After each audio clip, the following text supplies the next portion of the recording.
शाइरी इंसान जे ज़हन में पैदा थियल पीड़ा जो नालो आहे। शाइरी हक़ ऐं सच जो आवाज़ आहे। शाइरी सभिनी मज़लूम क़ौमुनि जो ॾाज आहे। शाइरी तारीख़ जे गुज़िरियल बाब हलंदड़ वक़्त ऐं ईंदड़ अंधे तूफ़ान सां टकर खाइण जो नालो आहे।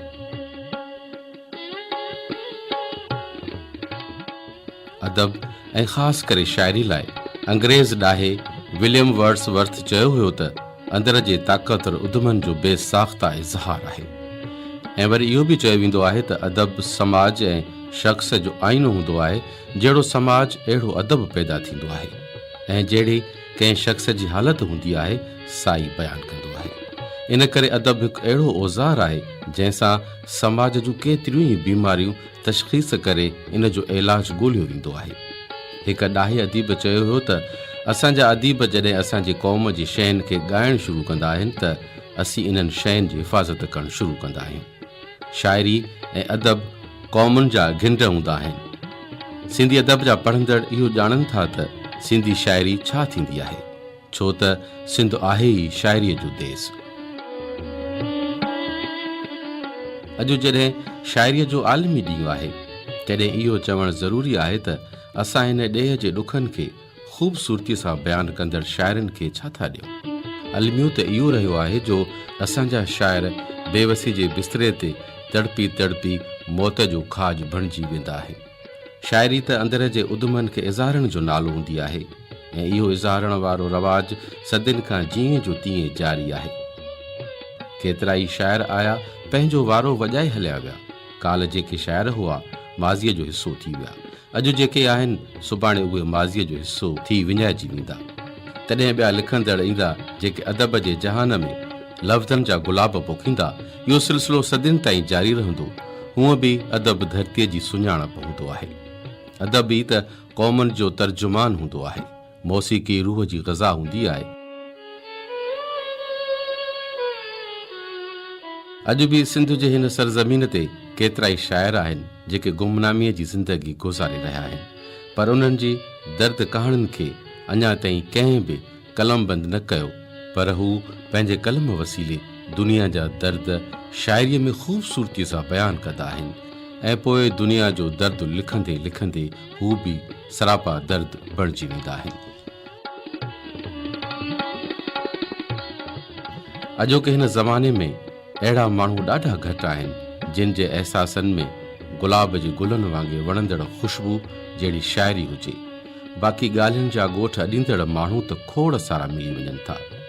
दुनिया खे तब्दील करण वारा ख्वाब त हर दिलि ॾिसे थी, पर अमली तरह केरु थो इन बाबति सोचे ऐं लोचे।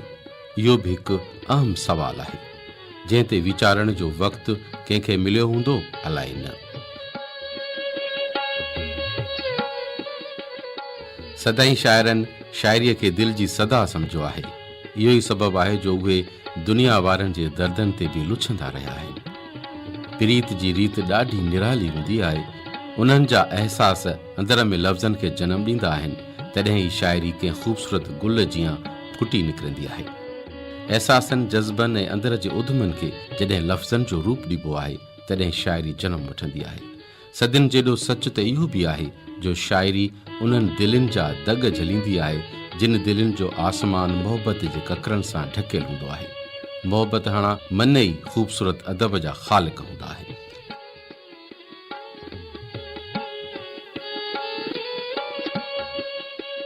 इज़हार त अखियूं बि कंदियूं आहिनि, ॻाल्हियूं त इशारनि में बि थींदियूं आहिनि, पर उन्हनि सभिनी अहसासनि खे जॾहिं शाइर शाइरीअ में कलमबंद कंदा आहिनि तॾहिं लफ़्ज़नि जी ख़ूबसूरती माण्हुनि जे मन खे घड़ी खन लाइ मुंडरे छॾींदी आहे।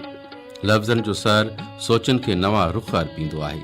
कंहिं महबूब जी तारीफ़ हुजे या का नसीहत, शाइरीअ जो हर अहसास वणंदड़ हूंदो आहे। लाज़मी आहे माण्हू त उहा ई शइ पढ़ंदो जेका वणंदी।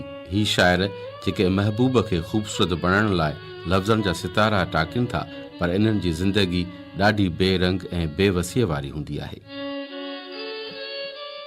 शाइर जिन जा मन कॾहिं बि इहा तलब न आहिनि कंदा त असांजी के माण्हू अचे मदद कनि, हू त सिर्फ़ु इहा तमना कंदा आहिनि त बसि मुसीबत वारनि लम्हनि में दोस्त हौसलो ॾियनि, पर ईअं तमामु घटि थींदो आहे। सॼी ज़िंदगी अदब खे अर्पींदड़ माण्हुनि खे अदब शनास माण्हू बि विसारे छॾींदा आहिनि। शाइरीअ जे आलमी ॾियारे ते हिकु शाइर जा अहसास ॿुधजनि। नामवर शाइर मक़सूद गुल। शाइरी शऊर मां निकितल आहे ऐं शाइर जेको आहे उन माण्हू खे चई सघिजे थो जेको बाशऊर हुजे ऐं पंहिंजे शाइरीअ में को शूरी पैगाम ॾे। जंहिं शाइरीअ में सिर्फ़ु लफ़ाज़ी आहे हुनखे शऊरी शाइरी नथो चई सघिजे। हुनखे तव्हां तफ़री शाइरी चई सघो था त शऊरी शाइरी नथो चई सघे। शाइरी ज़िंदगी जो पैगाम आहे। शाइरी ज़िंदगीअ जो हिकिड़ो आईनो आहे ऐं उहा ई शाइरी आहे जेका ज़िंदगी सफल बणाइण जी ऐं ज़िंदगी कार आमद बणाइण जो जंहिंमें पैगाम हुजे।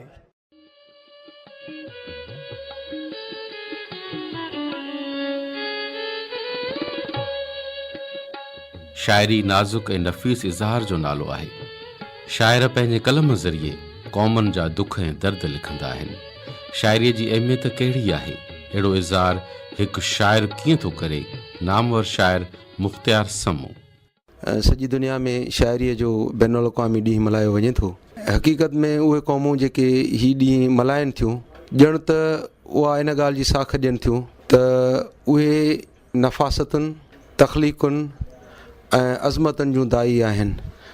छो त शाइरी तख़लीक़ी अमल आहे ऐं को तख़लीक़कार ई उहो अमल करे सघे थो।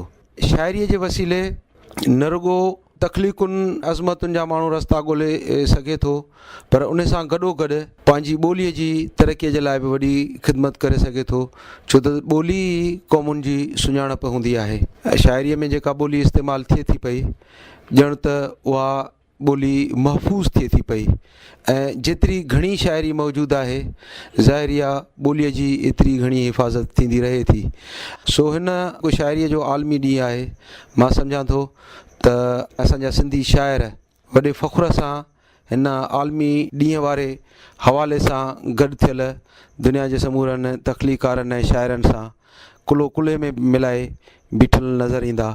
छो त सिंध में जेका तख़लीक़ी शाइरी थी आहे माज़ीअ में या हाणे थी रही आहे उनखे जेकॾहिं दुनिया जे ॿी शाइरी सां भेटिजे त कंहिं बि हवाले सां हीअ शाइरी असांखे पोइते बीठल या पोइते पयल नज़र न ईंदी।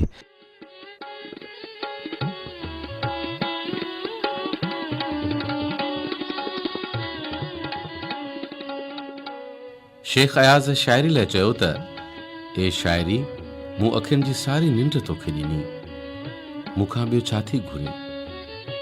शाइर दुनिया खे कीअं थो ॾिसे, हिकु शाइर जो मन उनखे कीअं थो बयानु करे। नामवर ब्रॉडकास्टर ऐं शाइर मुख़्तियार मलिक। जज़्बा ऐं अहसास हर हिकु वटि हुजनि था, पर जहिड़े नमूने शाइर उन्हनि जो इज़हार करे थो ऐं उन्हनि खे बयानु करे थो त हर माण्हू उन्हनि खे पंहिंजनि जज़्बनि ऐं अहसासनि जी तर्जुमानी महसूसु करणु लॻे थो। असल में दुनिया ॾाढी ख़ूबसूरत आहे, पर उन दुनिया खे ख़ूबसूरत अखियुनि सां ॾिसबो त उहा वधीक ख़ूबसूरत थींदी। शाइर जी निगाह सां दुनिया खे ॾिसण सां असांखे दुनिया जा मंज़र ई ॿिया नज़र ईंदा। शाइर अलॻि सोचे थो ऐं अलॻि ॾिसे थो।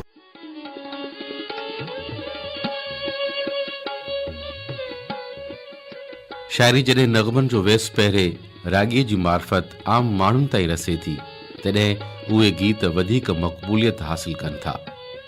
हिकु राॻी शाइरीअ खे छा थो सम्झे? नामवर राॻी मुमताज़ लाशारी। शाइरी हिकिड़ो वॾो प्लेटफॉर्म आहे हिकिड़े आर्टिस्ट जे लाइ, हिकिड़े सिंगर जे लाइ, बल्कि मां त ईअं चवंदुसि त हर उन इंसान जे लाइ शाइरी हिकिड़ो अहिड़ो वॾो पैगाम आहे, अहिड़ो वॾो प्लेटफॉर्म आहे त सिंपल मिसाल ॾियां तव्हांखे त हिकिड़ी सोन जी सिर आहे ऐं उहा सिर जेकर तव्हां कंहिं ख़ूबसूरत नारी खे ॻिची में ॿधंदव, भले उहा 5 किलनि जी सिर हुजे, पर उहा ख़ूबसूरत न लॻंदी, रहंदो बि हुन जी ख़ूबसूरती खे मात ॾींदी, विञाईंदी। पर जेकर हिकिड़े थोरे मिक़दार में हिकिड़ो सोन जो हिकिड़ो हिसो आहे, उनखे हिकिड़ो सोनारो घाड़े टो घड़े ऐं उनखे ज़ेवर बणाए हिकिड़े कंहिं इंसान जे उन कंहिं नारी जे कंहिं ख़ूबसूरत इंसान जे गले में पवंदो त उनजी ख़ूबसूरती में इज़ाफ़ो थींदो। माना शाइरी सोन आहे ऐं ॻाइण वारो ऐं ॿुधंदड़ सोनारो आहे। मां हुनखे इन नज़र सां ॾिसां थो। ॿियो शाइरी जेका आहे हर माण्हूअ खे माण्हूअ मां इंसान बनाए थी, उनखे चइबो आहे शाइरी। ऐं शाइरी खे ॿुधणु पढ़णु ॻाइणु इहो फ़र्ज़ में शामिल आहे।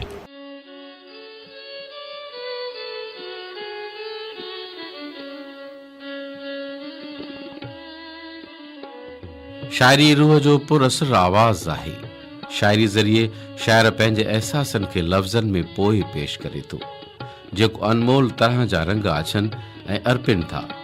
अहिड़ो इज़हार आम माण्हुनि जे वस जी ॻाल्हि नाहे, पर शाइर पंहिंजे अंदाज़े बयान सां इज़हार खे वधीक हुस्नाकी बख़्शिनि था।